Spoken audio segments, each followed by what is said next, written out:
कार्यकर्ते आणि सगळ्याच एकमत आहे आणि ह्या एकमतामध्ये सकाळी रॅली परवा दिवशी जी रॅली आहे त्या मार्गामध्ये थोडेफार खड्डे आहेत.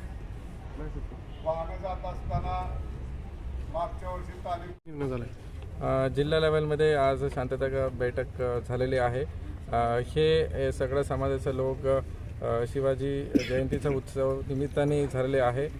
4-5 मुद्दे जे चर्चेमध्ये आले, खास करून जे डीजेच्या संदर्भात सगळं लोकांना जे मिरवणूक काढणार आहे त्यांना सूचना दिलेली आहे आणि बाकी लोक पण आमच्या सपोर्टमध्ये आहे की डीजे कुठेही नाही व्हायला पाहिजे आणि जे छोटं साऊंड सिस्टम असतील ते एक लिमिटमध्ये ठेवावी असं निर्णय झालेले आहे. सेकंड, जे शिवाजी चौकमध्ये काही आंदोलक बसलेले आहे ते एक निर्णय चांगलं झालं आहे की आंदोलन 2 दिवसासाठी थांबणार आहे आणि नंतर जे शिवजयंतीनंतर परत त्यांना आम्ही परमिशन या बाकी गोष्टी त्यांना दिलेल्या आहे.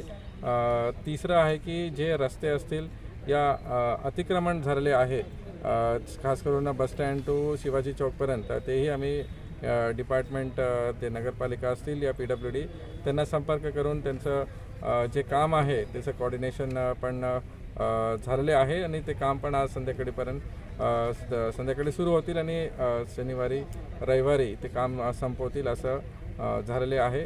एकंदरीत सगळं समाजाच्या लोकांना विनंती आहे, आव्हान आहे की एक शांतता वातावरण आहे पूर्ण धाराशिव जिल्ह्यामध्ये, खास करून शहरामध्ये असतील सगळं समाज एकत्र येतात. सण उत्सव चांगल्या प्रमाणे होत आहेत. असंही कोणतंही एक 1.5 वर्षामध्ये कोणतंही असं मोठं इश्यू या इन्सिडेंट झालं नाही आहे आणि नेहमी एक सगळ्यांसोबतच एक कम्युनिकेशन संवाद ठेवून जे निर्णय घ्यायला पाहिजे तसं घेतलेले आहे.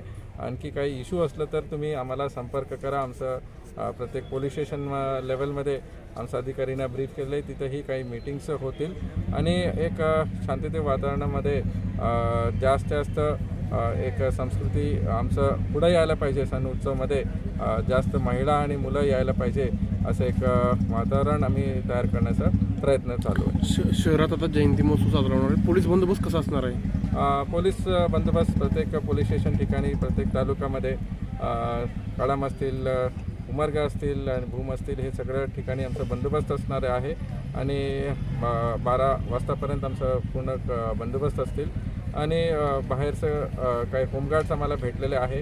RCP QRT आमचं प्रत्येक ठिकाणी असतील आणि एक चांगलं वातावरण तयार करण्याचा प्रयत्न आमचा चालू आहे. सर